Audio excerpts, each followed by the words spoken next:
Hey guys, Dr. Jordan here. I'm going to show you one of our favorite exercises, the bird dog. This is great for teaching your body how to stabilize through your core and the low back. What you're going to do is get down onto your hands and knees like this. You want to make sure that your low back is in a good neutral position.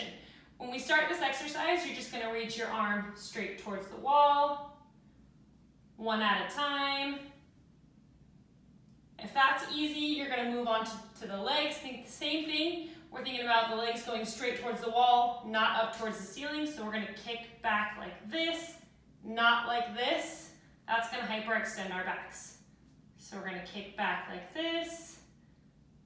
The next step is going to be opposite arm and opposite leg. Same thing, just reaching towards the wall here. We're going to hold it out for 10 seconds, then rest for 2 seconds in between. So we're going to reach, hold that for 10 seconds. Bring it back in nice and slow, rest for 2, and then switch to the other side. Give it a go.